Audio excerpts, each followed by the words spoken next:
En esta presentación voy a hablar de traumatismos y fracturas. Las fracturas son cualquier tipo de rotura en un hueso y se clasifican por la posición de los extremos, si está desplazados o no desplazados, por la cantidad de fragmentos, por el espesor del trazo de la fractura, por la orientación del trazo en relación al eje largo o si hay o no compromiso de la piel. Con respecto a la orientación del trazo, puede ser espiral, oblicuo cuando es mayor a 30 grados, transverso cuando es menor de 30 grados, en cuña fragmentada, puede ser segmentario o con minuto. Voy a usar la clasificación de la O como clasificación general y después voy a ir mostrando también algunas otras clasificaciones. Con respecto a las articulares, puede ser extraarticular, articular parcial cuando hay un trazo que va desde la articulación a la diáfisis, o articular completo cuando existen un trazo entre la articulación y dos trazos a nivel metáfiso o diafisario. Otros tipos de fracturas son las avulsiones por tracción, epifisarias, donde se utiliza la clasificación de Salter-Harris, en tallo verde en los niños, por estrés y patológicas. ¿Qué necesitamos de la radiología? Localizar la fractura y el número de fragmentos, ver el grado de desplazamiento o rotación, valorar el desnivel en la superficie articular, evidenciar enfermedad ósea preexistente, si existen o no cuerpos extraños o aire en los tejidos blandos, si hay otras fracturas asociadas, si hay lesiones en los tejidos blandos con resonancia o ecografía para completar la exploración, o tomografía para tener una evaluación ósea más precisa, pudiendo hacer reconstrucciones tridimensionales.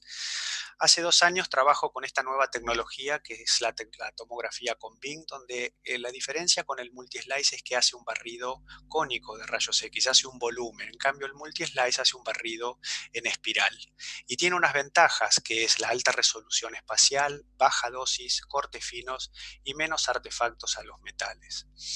¿Cuáles son las complicaciones de las fracturas? Los retrasos en la consolidación, la mala unión, la incongruencia articular, el cierre prematuro metafisario, la pseudartrosis, que es la falta de unión, la artrosis o la necrosis avascular, que la vemos en el escafoides o en la cabeza femoral.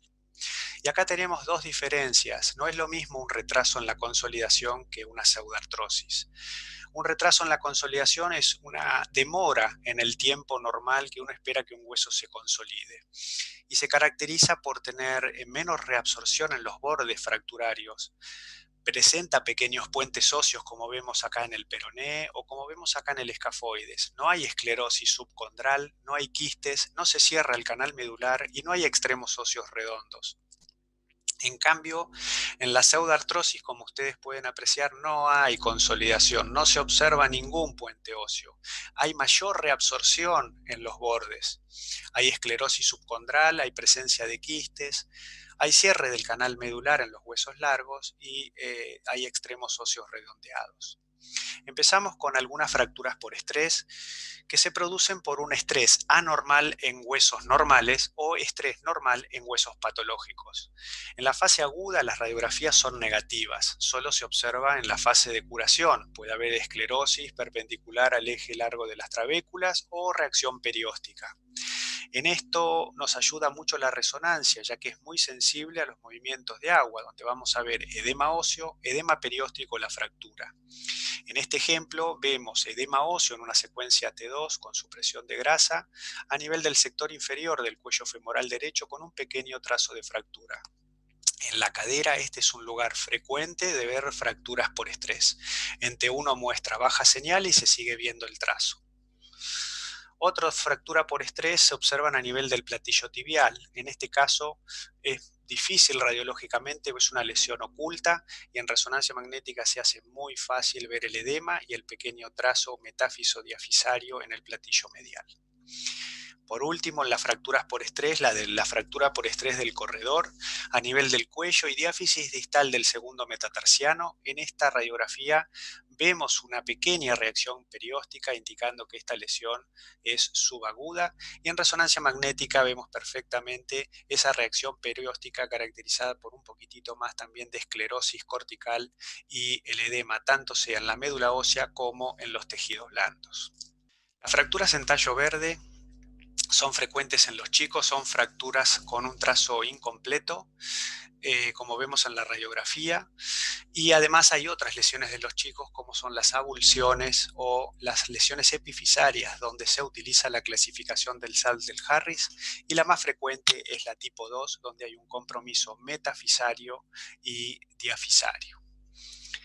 Otra lesión que habíamos dicho en los niños es la avulsión, las avulsiones, en este caso la avulsión de una epitróclea. Se observa una retracción distal de la epitróclea con el edema en las partes blandas, en resonancia magnética visualizado perfectamente, y en tomografía pequeños restos de la pequeña avulsión del osículo de la epitróclea. Otra avulsión común es la de la espina tibial.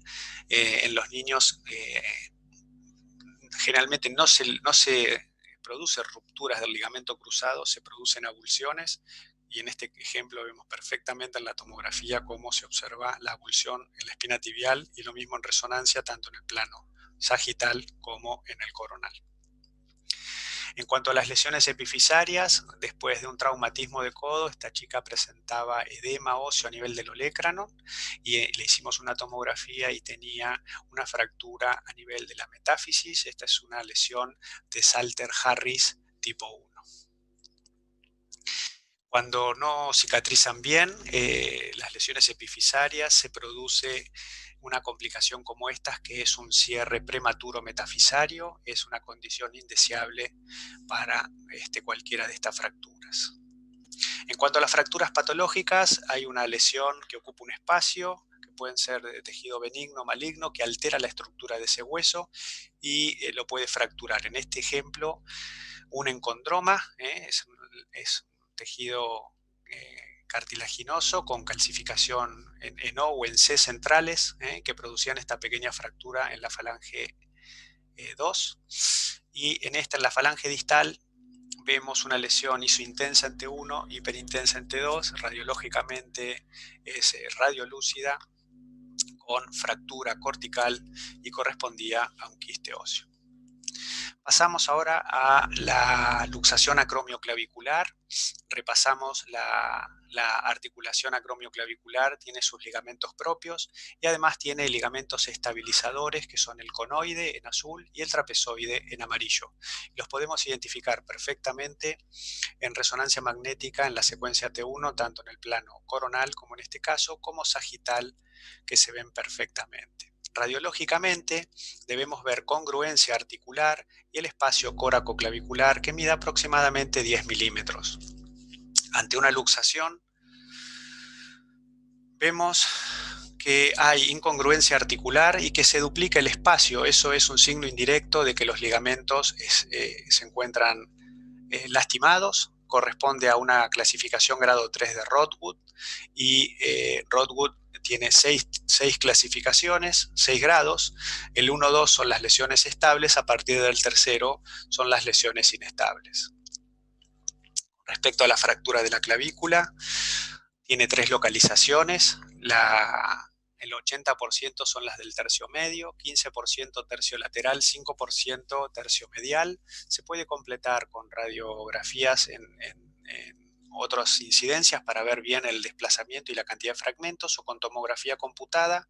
Se tratan con una placa y tornillos y se controlan radiológicamente. El problema es que no siempre se puede ver con precisión qué grado de consolidación existe, y en este caso la tomografía muestra muy bien que la consolidación de esta clavícula todavía no ha empezado.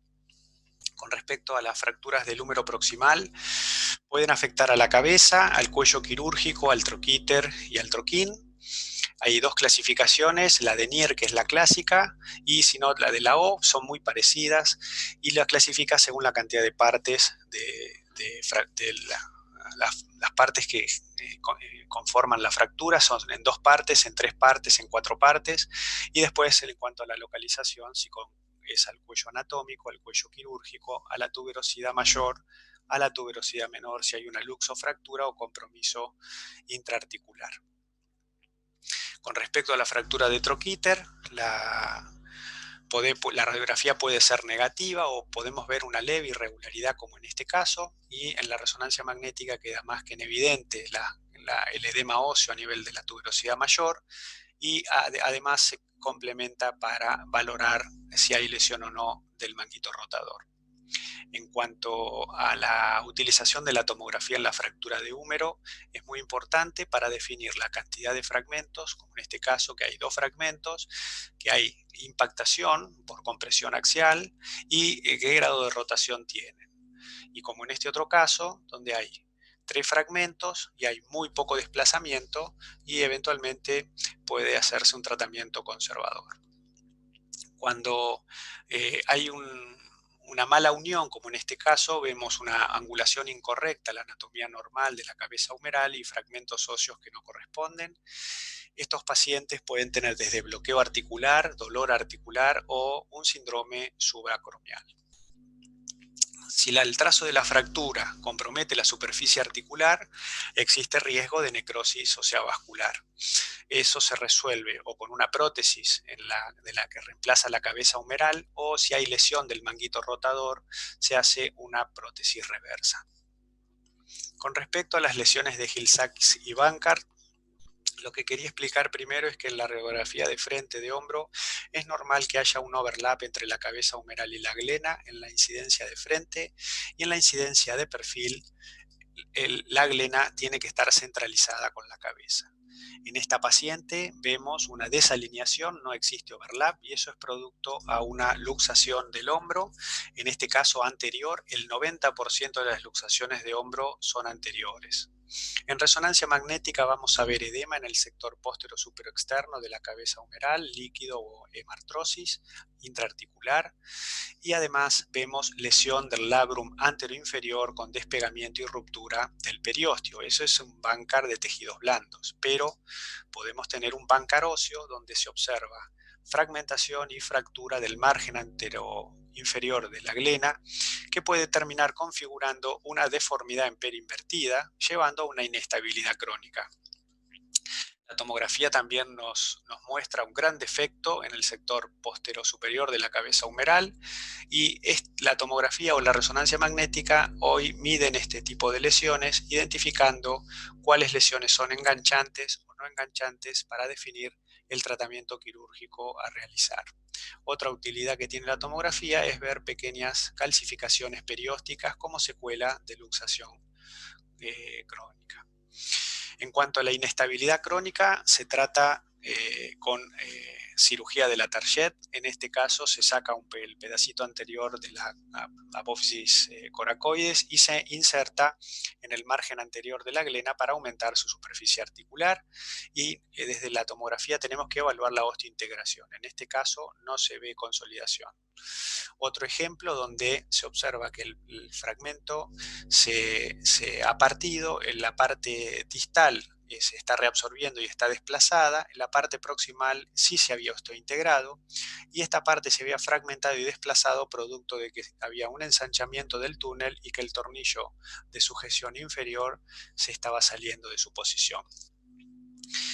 Les quiero mostrar la utilidad de la tomografía con BIM en esta fractura diafisaria humeral. Es muy difícil valorar qué grado de consolidación hay. En cambio, con la tomografía vemos muy bien la presencia del callo endomedular y del callo perióstico, a pesar de tener semejante placa y tornillos interfiriendo con la imagen. Con respecto a la fractura de codo, vamos a hablar de la línea radiohumeral, que siempre tiene que ser central. El radio debe coincidir con la región central del capitellum en cualquier incidencia, perfil, oblicua o frente. Y en la línea humeral anterior debe caer en el tercio medio del capitellum. Un signo indirecto que ayuda a veces a ver patología intraarticular es el signo de las almohadillas grasas en el codo, que lo vemos en la radiografía de perfil, y hay dos. La almohadilla posterior normalmente no se visualiza en un codo normal, pero sí se visualiza la anterior. Y es esta radiolucidez que se ve pegada al hueso. Cuando existe derrame articular o hemartrosis secundaria a un traumatismo, se produce una distensión articular y se produce desplazamiento proximal de estas almohadillas y se empieza a visualizar la almohadilla posterior. En los traumatismos, sobre todo en chicos, debemos sospechar en fracturas cuando aparezca este signo indirecto de las almohadillas grasas. Con respecto a la paleta humeral, tiene una estructura compleja, angulaciones también que en la reparación hay que tratar de respetarlas para que haya congruencia articular, no se produzcan bloqueos, etc. Hay dos columnas, la columna medial y la lateral. El cirujano tiene que tratar de respetar esta anatomía a la hora de hacer las fijaciones o la reparación articular, sobre todo si el compromiso es este. La AO las clasifica en extraarticulares, articular parcial o articular completo. En este ejemplo vemos lesiones de fractura extraarticulares. Son frecuentes las de la paleta tanto en los niños como en los adultos por caídas con el brazo extendido. La reparación generalmente es la osteosíntesis y radiológicamente a veces se dificulta el control de la fractura. Se ve a dónde está el hueso, pero donde está el metal es difícil de valorar. En cambio, con CONBIN, con esta tomografía que tiene muy bajos artefactos al metal, podemos ver perfectamente el grado de consolidación, que en este caso no existe, como también el grado de reducción articular y en la fractura, el trazo en la fractura a nivel del olecrano. Cuando no se respeta las angulaciones normales de la anatomía, se produce la mala unión que lleva a dolor articular, bloqueos y en este caso además una degeneración temprana de la articulación. Con respecto a la cúpula y al olecranon, también se dividen en extraarticulares, articular parcial o completa y sus subtipos. Empezar con una incidencia de frente y perfil. No es una fractura frecuente en niños, sí en el adulto, y siempre tratar de, en lo posible, completar con una tomografía para valorar la cantidad de fragmentos, la presencia o no de escalones articulares a nivel de la superficie articular. Otra fractura que podemos ver en el codo es la del olecranon y en este caso controlada con CONBIN vemos el grado de reducción articular. A pesar de tener todo el artefacto al metal, vemos perfectamente el grado de reducción a nivel de la superficie articular. Las luxaciones de codo, en este caso una luxación posterior, puede lesionar, además de las partes blandas, a la coronoides, a la apófisis coronoides, tanto sea en el mismo proceso de la fractura como en la recolocación. Así que en este caso vemos el fragmento de la apófisis coronoides desplazado. Pasamos a las fracturas de radio distal que se producen por las caídas con la mano y la muñeca en extensión. Es la fractura más frecuente del miembro superior. La valoración radiológica debe identificar escalones articulares, cantidad de fragmentos, si hay conminución o no, la inestabilidad carpiana y la varianza cubital. En la reconstrucción hay que tratar de respetar esta angulación de la apófisis estiloides, si hay o no acortamiento del cúbito para tratar de llevarlo a la normalidad, lo mismo que tratar de respetar en la reconstrucción los 10 grados de inclinación palmar del radio. La O tiene su clasificación con los subtipos en extraarticular, parcial o completa, pero quería presentarles el concepto de las 4 esquinas, donde hay una esquina radial, una esquina dorsal y una esquina volar y una cubital, y después subdividirlas en extraarticular, articular parcial o completo con cada uno de los tipos de fractura. En este ejemplo vemos una fractura de la esquina dorsal, hay 2 fragmentos, hay un leve desplazamiento y es muy importante que nosotros describamos esto para que el médico pueda planificar el tratamiento a la fractura. En esta otra, por ejemplo, hay una fractura que compromete la esquina volar. Hay 3 fragmentos grandes y hay muchos fragmentos pequeños, algunos de ellos dentro de la fractura, pero lo más importante de entender es que la esquina volar soporta toda la carga en la compresión axial del hueso semilunar y cuando se fractura la eminencia polar de la fosa semilunar, se produce una luxación. Tanto el carpo se desplaza en sentido polar, el escafoides y el semilunar están luxados. Las lesiones asociadas a la fractura de radio son las lesiones del fibrocartílago y la de los ligamentos. En este caso, repasamos que el fibrocartílago tiene una inserción periférica en la estiloides del cúbito y en la fobia cubital, y podemos tener una lesión de la punta, de la base o de la cabeza del cúbito, en este caso de la punta, donde se observa el desplazamiento medial, y en resonancia magnética vemos lo mismo. Las fracturas de radio distal tratadas se tratan con placa y tornillo, y uno quisiera tener este resultado, una reducción perfecta de la línea articular. Esta es una fractura que ha evolucionado bien, por suerte. En cambio, esta es una fractura que ha evolucionado mal, porque han quedado defectos óseos articulares y escalones, donde hay un conflicto entre el semilunar y el escafoides, y estos rozamientos de los cartílagos hialinos van a acelerar el proceso de degeneración, llevando a una artrosis temprana. Otra complicación en las fracturas de radio distal es la pseudoartrosis, es la falta de visualización de signos de consolidación a nivel del trazo de fractura. Y vamos a pasar al escafoides, que el mecanismo de lesión es bastante similar y hay asociación entre las fracturas de radio y de escafoides. El escafoides, la fractura más frecuente es la del tercio medio, del 65%, y existe, digamos, riesgo de necrosis avascular y en las fracturas que afectan al polo proximal. La tasa de unión disminuye a medida que nos acercamos al polo proximal. Ese es el riesgo de la fractura del escafoides. Ante la sospecha de una fractura de escafoides, debemos hacer las incidencias de frente, lateral, oblicua y la de desviación cubital.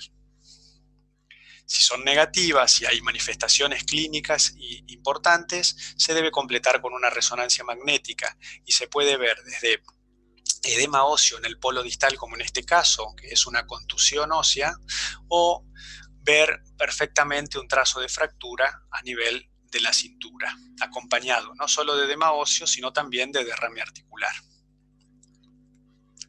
Cuando las radiografías son negativas, también podemos hacer una tomografía con BIM, que gracias a la alta resolución que posee, se pueden detectar pequeños trazos de fractura en el polo proximal, como el que estamos viendo. ¿Qué pasa cuando hay que controlar una fractura? Muchas veces las radiografías no valoran con precisión qué grado de consolidación tenemos. Si nosotros vemos esta radiografía, es muy difícil decir si la consolidación es del 30, del 50, del 90%. Este paciente no tenía ningún tipo de consolidación, o sea, tenía una fractura en la cintura, en el dorso del escafoides, pero que cuando vino a su control un mes después, un mes y medio, no había consolidación.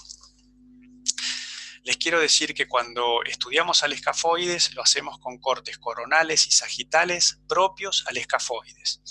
Y el paciente vino después, un mes y medio después, a controlar su fractura, y ya sí vemos cómo se había cerrado el trazo y había un poquito de osteopenia por el desuso. ¿Qué otras utilidades tiene la tecnología esta? Que ve, gracias a su alta resolución, la presencia de puentes óseos que nos aseguran que el proceso de consolidación está iniciándose. Otro ejemplo de una fractura de escafoides a nivel de la cintura baja, digamos, ya bastante cerca del polo proximal, pero que por suerte en tomografía vemos cómo se ha consolidado completamente. Y el riesgo de la fractura del escafoides es la falta de unión, como en este caso, donde vemos ausencia de puentes óseos, reabsorción en los extremos y algunos quistes. Además de, inestabilidad de los fragmentos, que se ve perfectamente ahí en la fluoroscopía. Con respecto a la necrosis en resonancia magnética, un hueso que está sufriendo va a mostrar baja señal en T1, puede mostrar baja o levemente hiperintensidad en secuencias T2, y en tomografía es normal que aumente su densidad. Es un signo de sufrimiento óseo, no de viabilidad. Para ver realmente si hay necrosis habría que hacer o un centellograma o una resonancia magnética con contraste. Muchas veces los cirujanos de mano no las piden porque hacen un manguito y ven si hay o no puntos sangrantes en el momento quirúrgico. En las fracturas de escafoide a veces se fijan con estos tornillos que se llaman tornillos de Herbert. Cuando tenemos este signo de esta hipodensidad que rodea el tornillo, no es un signo de buen pronóstico, es un signo de que el tornillo tiene movimiento y eso va a ir en contra de la estabilidad que nosotros necesitamos para fijar la articulación. Otra complicación es cuando el tornillo no está agarrando a las estructuras que uno quiere estabilizar. En este caso, el tornillo pasa cerca de la cabeza del hueso grande. Esto obviamente terminó en una pseudoartrosis con signos degenerativos radiocarpianos. Parecido a esto, es una pseudoartrosis, pero esta no fue operada, donde se observan signos degenerativos, no solo en el escafoide, sino también en el estiloides del radio y a nivel del hueso grande. Por último, se observa la necrosis del polo proximal con la multifragmentación, el carpo se colapsa y en este caso el tornillo produce una geoda en la superficie articular del radio. Vamos a pasar a la cadera. La subdivisión de las fracturas es en intracapsulares y extracapsulares. Las intracapsulares son la capital, la subcapital y la transcervical. Y en las extracapsulares la intertrocantérica, la del trocánter mayor, trocánter menor y subtrocantérica. Es frecuente ver la impactación en las fracturas de la cadera secundaria a la compresión axial de las fuerzas que actúan sobre la misma. La clasificación de AO también las divide en extracapsulares, en intracapsulares. Son quirúrgicas las fracturas y dependiendo de la edad, dependiendo de la estabilidad de los fragmentos, se va a optar por osteosíntesis, por una placa con un tornillo tipo DHS o si hay compromiso articular, se hace un reemplazo de cadera. Fíjense cómo con BIM podemos ver perfectamente la interfase entre la prótesis y el hueso, donde es un signo, donde aparecen signos de complicaciones periprotésicos. Con respecto a la fractura rotuliana, este es un ejemplo de una fractura extraarticular del polo distal que se ve muy bien en resonancia magnética y al completar con la tomografía se ve perfectamente que el trazo compromete la parte más distal. Esta se trata en forma conservadora. Y esta, por ejemplo, es una articular completa, donde vemos que es un trazo transverso, pero que afecta completamente el total del espesor de la rótula y donde, bueno, se hizo una osteosíntesis con clavijas. Y en este caso es una articular con minuta, todas producto de traumatismos, por supuesto, y cuanto más fragmentos tiene, más osteosíntesis para tratar de arreglar la articulación. Con respecto a las fracturas del platillo tibial, bueno, se identifican muy bien en resonancia magnética y también en tomografía. Es muy importante que veamos qué cantidad de trazos hay, si hay o no escalones articulares, si hay desplazamiento y ver el grado de hundimiento del platillo. La clasificación de la O las divide en extraarticulares, articular parcial o articular completa con sus subdivisiones. Como ya vimos, las complicaciones de las prótesis son estas, es la fractura periprotésica y donde la tomografía con BIM a pesar de la cantidad de metal, ve perfectamente la cantidad de fragmentos y puede ayudar a la planificación quirúrgica. Pasamos ahora a las fracturas de tobillo que se producen por movimientos de inversión o pronación y de eversión o supinación. Tenemos que saber que además de las estructuras óseas, tenemos a la sindesmosis con los ligamentos tibio-peroneos, el complejo ligamentario medial y el complejo ligamentario lateral. La O muestra esta clasificación, es bastante extensa y compleja. Lo vamos a resumir con dos clasificaciones, la de Weber, que es la del maléolo peroneo, y las divide en infrasindesmal, transindesmal o suprasindesmal, y esta otra clasificación que agrega el mecanismo lesional. En supinación y aducción vamos a tener una fractura infrasindesmal y del maléolo tibial. En supinación con exorrotación vamos a tener una lesión de la sindesmosis y una fractura transindesmal del maléolo peroneo, y después fractura del maléolo posterior, y por último fractura del maléolo tibial. Y en pronación exorrotación tenemos primero fractura del maléolo tibial, segundo fractura de la sindesmosis, tercero fractura suprasindesmal del maléolo peroneo y por último fractura del maléolo posterior. Debemos entender a las fracturas y a las lesiones del tobillo como un círculo. Es normal que los círculos o los anillos se lesionen en dos lados. Si encontramos una fractura, puede ser que tengamos una lesión cápsulo-ligamentaria en otro sector. Es muy importante que se traten en su conjunto, si no la evolución no va a ser la esperada. Con respecto a la radiología, tenemos la radiología del tobillo, la anteroposterior, la de mortaja, que se hace en rotación medial de 10-15 grados, y la lateral. En la incidencia anteroposterior debemos saber que existe un overlap entre la tibia y el peroné y debe ser mayor a 6 milímetros. Esto medido a 1 centímetro de la articulación tibio-astragalina. Y también que hay un espacio claro que debe ser menor a 6 milímetros. Además de ver la simetría en la articulación tibio-astragalina. La incidencia de mortaja sigue mostrando un overlap, en este caso es mayor a 1 milímetro. Despliega la articulación entre el astrágalo y el peroné, pero debe ser simétrica con el resto. Por último, en la incidencia lateral, el peroné debe caer en la parte del tercio posterior de la tibia. Estos son todos hallazgos radiológicos normales. Dijimos que había un overlap que debe ser mayor a 1 milímetro. En este caso hay una separación, no hay overlap. Hay además un ensanchamiento articular. Esto confirma una lesión de la sindesmosis.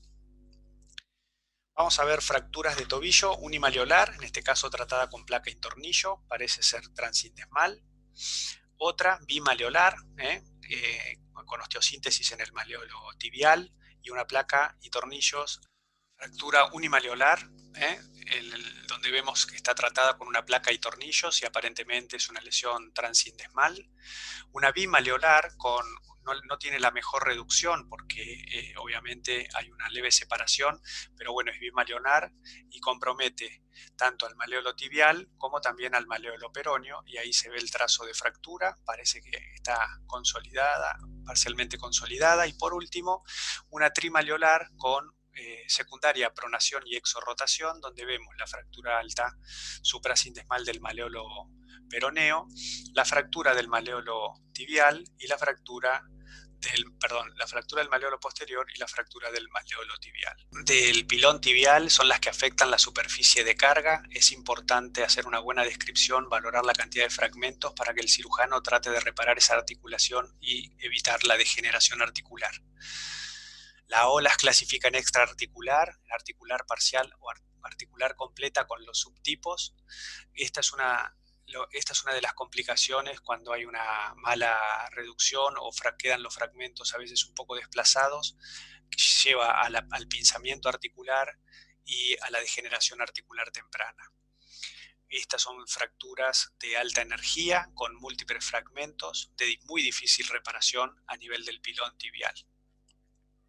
Con respecto al retropié, en este caso el calcáneo con una fractura por estrés, de difícil visualización, tanto radiológica como tomográfica, pero de muy fácil visualización en resonancia magnética, donde se observa no solo el trazo, sino también el edema óseo acompañante. También el calcáneo sufre traumatismos de alta energía en las caídas de altura, como en este caso una fractura colminuta. Con respecto a las lesiones del antepié, tenemos a las fracturas de Liffranc, que son las tarso-metatarsianas, y las lesiones de Chopard en la articulación medio-tarsiana. En las de Liffranc se observa fractura en las bases de los metatarsianos, como se ve en esta radiografía, y se controla y se diagnostica muy bien en tomografía computada. Por último, la fractura de la base del quinto metatarsiano, que puede ser una avulsión de la base, fractura de Jones cuando afecta a la región metáfiso-diafisaria o fractura por estrés cuando afecta a la diáfisis. En este ejemplo, edema óseo a nivel de la base, secundario a una avulsión del peroneo lateral corto. Estas lesiones se producen muy frecuentemente en deportistas en mecanismos de inversión. Como conclusión, las fracturas son una patología frecuente. La radiología tiene un valor primordial en el diagnóstico y seguimiento. Mínimo hacer 2 proyecciones, describir o clasificar acorde al equipo con el cual trabajan, identificar la evolución normal o anormal en la consolidación ósea, completar con resonancia o ultrasonido en sospecha de lesiones de tejidos blandos, sugerir la tomografía en casos dudosos como fracturas articulares o conminución, y recordar que la tomografía con BIM es una nueva tecnología que tiene baja dosis, alta resolución y pocos artefactos metálicos. Gracias por su atención, muchas gracias, nos vemos. Saludos.